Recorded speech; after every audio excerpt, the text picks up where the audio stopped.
En el nombre del Cristo, por la gloria del Cristo, por la majestad del Cristo. La Biblia, según yo, para mis hijos. A lo mejor cuando tú leas o escuches esta obra, yo ya no esté entre ustedes, pero quiero que sepas que siempre te amé.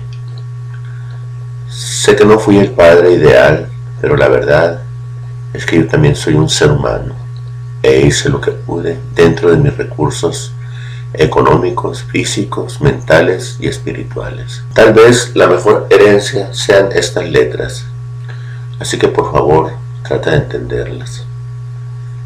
Sabes que a mí siempre me gustó leer y escribir, y es por eso que acumulé muchas filosofías y de acuerdo a eso fui armando mi tesis.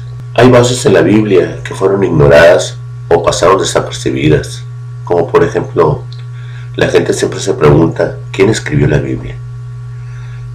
La gente que se hace esta pregunta es una persona que duda de la existencia de Dios, de la existencia del alma, de la existencia del espíritu, pues piensan que la mayor parte de la Biblia proviene del intelecto del hombre y por lo tanto lo estipulado en la Biblia es voluntad humana. Yo creo fervientemente que la Biblia es y fue inspirada por Dios. Sin embargo, hay autores que me confunden y la historia de cómo fueron elegidos los libros sagrados por líderes fanáticos y políticos me hacen reflexionar que dentro del canon bíblico pueden estar libros apócrifos y dentro del grupo de libros que fueron desechados como apócrifos pueden ser libros sagrados, pues se eligieron a conveniencia de la política y religión fanática de aquellos tiempos. La Iglesia Católica fue mi cuna espiritual. No la recibí por tradición familiar ni por imposición de la sociedad, sino por guianza de mi conciencia, de mi ser, de mi ángel. Fue una de las mejores experiencias de mi vida, pues mi encuentro con Dios fue muy profundo, pero no comprendía por qué después de recibir a Jesucristo en la Eucaristía, aún seguía teniendo pensamientos y tentaciones de maldad, y ese fue el motivo por el cual dejé de creer en la Iglesia Católica. Después inicié un largo recorrido literario, en teología o mística, que significa lo mismo, el estudio de Dios, la divinidad y cuestiones espirituales. Eso me permitió introducirme en el estudio de la historia espiritual de los aztecas, de los mayas, de los incas, de los egipcios. Todo un recorrido en círculo que me llevaba nuevamente a la Biblia. Afortunadamente yo tuve la oportunidad de convertirme en escritor y sé discernir entre la memoria, la inspiración, la imaginación, la alucinación, etc. Comprobando en carne propia que la fuente del contenido escrito proviene principalmente de estas influencias mentales y espirituales, y que la obra puede ser negra o blanca, dependiendo del corazón del escritor. Por lo tanto, los verdaderos profetas escribieron y escriben palabra inspirada por Dios, para edificación de la humanidad. Y digo escriben porque Jesucristo dijo, yo me iré a interceder por vosotros a la derecha del Padre, pero os dejaré un consolador, que es el Espíritu Santo, quien os recordará todas las cosas por mí hechas y dichas, pero también os enseñará cosas grandes y ocultas que aún no conocen, y harán obras mayores que las mías. Todo esto es palabra de nuestro Señor, Rey y Dios Jesucristo, salida de su boca, lo cual nos da pie a creer que actualmente el Espíritu Santo inspira a quien tenga la capacidad de tener oídos para oír lo que el Espíritu Santo dice. Pero antes del Nuevo Testamento, los profetas eran inspirados por Jehová y sus ángeles. Hay muchos testimonios de cómo Jehová hablaba con sus siervos en sueños, pero también en éxtasis. Al igual que ángeles, intervinieron en el Antiguo y Nuevo Testamento, anunciando palabra a Zacarías, a su esposa, a María, a José, a los reyes magos. Sirvieron a Jesús en el desierto. Creo que Jesús aún no era Jesucristo, sino hasta que fue bautizado. Más adelante hablaré de la conversión de Jesús de Nazaret en Jesucristo. La gente se pregunta también cómo Moisés escribió el Pentateuco, si en realidad él no estuvo supuestamente en el Edén, ni en la creación del mundo, de los animales, la naturaleza y el hombre, mujer. Una de las respuestas puede ser semejante a como Juan escribió el Apocalipsis, que fue llevado al tercer cielo en éxtasis y le fue dictado directamente de la boca del Señor de señores todo lo que escribió. También los ángeles escribían o escriben libros y mensajes para la humanidad y el universo. Por ejemplo, existe un libro del arcángel Raziel, Liber Razielis Archangheli. El texto original está escrito en hebreo y arameo. Según los mitos hebreos, el libro del arcángel Raziel es aquel libro que el ángel Raziel le entregó a Adán tras ser expulsado del paraíso. A pesar de esta referencia, el libro del ángel Raziel no ha podido ser rastreado más allá del siglo VIII de nuestra era, aunque se sospecha que gran parte de su contenido es notablemente más antiguo. Sin dudas, lo más interesante del libro es la plegaria de Adán, un raro ejemplo de la mitología adánica, que proviene del también mítico libro de Adán, Sefer Adam. Curiosamente, el libro del ángel Raziel inspiró fuertemente el renacimiento mágico de Alemania, así como de las obras nigrománticas más abominables del periodo. Aquellos que no sabemos leer hebreo, con excepción de algún acierto azaroso, debemos conformarnos con breves y a menudo cuestionables traducciones fragmentarias del libro. Por ejemplo, las que del nigromante Johannes Ertiev Nicolás de Cusa, Konrad Wohlstatter y algunas páginas del de arte donde el ángel Raziel es reemplazado por Rafael. Ahora bien, ¿quién es este misterioso ángel Raziel? Su nombre nos dice algo acerca del rol que ocupa en la dinámica cósmica.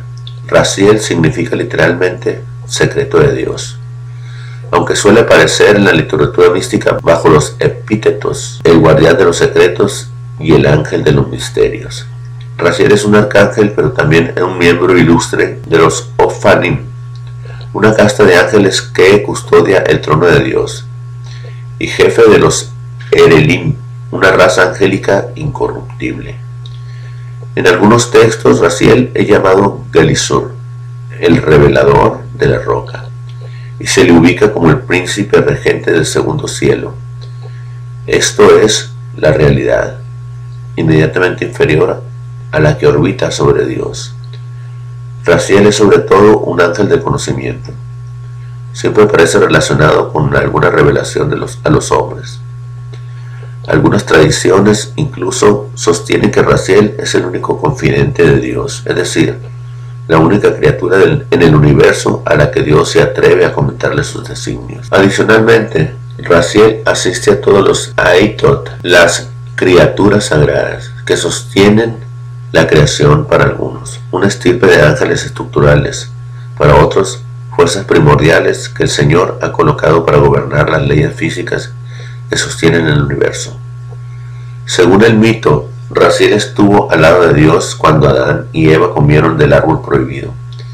Aquella transgresión fue castigada con el exilio del Edén, pero Raziel, que amaba sinceramente a Adán y a Eva, apeló a la sentencia divina y le solicitó a Dios que le permitiese ayudarlos en la ardua tarea de sobrevivir en una tierra extraña y llena de peligros. Dios accedió a este pedido y le preguntó a Raziel de qué forma pensaba ayudar a Adán y Eva. Una de las condiciones del exilio, aclaró, era la total ausencia de asistencia directa. El ángel, cuya tarea hasta entonces consistía en escribir cada discurso y palabra de Dios, y que por lo tanto era el ser que mejor conocía las encrucijadas y grietas del pensamiento divino, sugirió que la mejor forma de ayudar a Adán y Eva sin contravenir el castigo era mediante un libro. Así nació el libro del ángel Raziel. En sus páginas se esconde un secreto que solo Dios, Raziel y un puñado de locos y profetas han logrado descifrar. El libro es en definitiva un mapa para encontrar el camino de regreso hacia el Edén, pero sobre todo un sistema filosófico para entender el pensamiento de Dios. Adán recibió el libro del ángel Raziel y lo leyó junto a Eva, pero el ángel, feliz de haber intervenido venturosamente en la tragedia, le comentó la existencia del libro a un grupo de ángeles menores.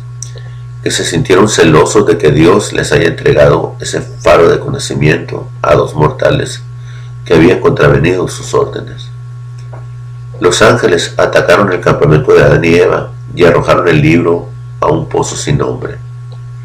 Dios se enteró de la osadía, pero no castigó a los usurpadores, tampoco a Raziel. En cambio le ordenó al ángel Rahab que restituyera el libro a Adán y a Eva, aunque algunas páginas se perdieron irremediablemente en la oscuridad. El libro del ángel Raziel pasó de generación en generación hasta llegar a Enoch, quien además de denunciar los hechos escandalosos de la Segunda Guerra de los Ángeles, llamó a Raziel bajo el nombre Metatrón. El libro le fue entregado a Noé de manos del arcángel Rafael, cuya sabiduría fue utilizada para construir el arca y finalmente terminó en poder del rey Salomón. Podemos pensar en el libro del ángel Raziel como una especie de manual de supervivencia. Efectivamente, al ser expulsados del Edén, tanto Adán como Eva desconocían las leyes naturales que rigen sobre el mundo. En el paraíso todo les era dado de forma natural, pero fuera de sus confines las cosas se tornaron mucho más difíciles. El libro del ángel Raziel les permitió, según la tradición, entender las leyes espirituales que rigen sobre la vida en la tierra, así como el ciclo de las estrellas y su influencia en las criaturas vivas de nuestro mundo.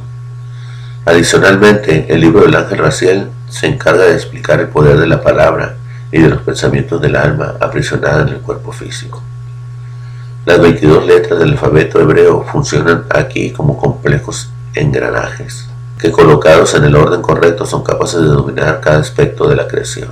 Algunos sostienen que fue el propio Dios quien condenó el libro del ángel Raziel al olvido. Exégetas de probada osadía comentan que sus páginas ocultan el verdadero nombre de Dios. Según la leyenda, quien sea capaz de pronunciarlo tendrá un poder absoluto sobre el destino del universo. Tal vez por eso el Señor atiende solo un puñado de ruegos, acaso temiendo que una combinación azarosa de las plegarias que ascienden al cielo como delgadas voluptas de humo consiga pronunciar lo impronunciable. He omitido algunas cosas de este artículo que ahuyentarían al lector fanático, pero si tienes oído para oír, investiga este libro hasta donde puedas. Si no, solo continúa leyéndome. Obvio, el artículo lo encontré en internet, no es de mi autoría, es parte de mi acervo literario. El autor físico es cualquier persona con capacidad para captar la voz de Dios, o cualquier entidad que mueva sus emociones. Se le atribuye a quien escribe, pero el mensaje es de quien proviene. Como dije antes, bueno o malo, positivo o negativo, negro o blanco, en una palabra, ángel o demonio. No podemos basarnos en una Biblia mutilada, expuesta o propuesta por el hombre, porque aunque son libros inspirados por Dios, son obras incompletas. Tenemos que orar y pedir guianza del Espíritu Santo para escudriñar también los libros sagrados que fueron tachados de apócrifos, en los cuales se revela qué es, quién es y cómo se activa la verdad.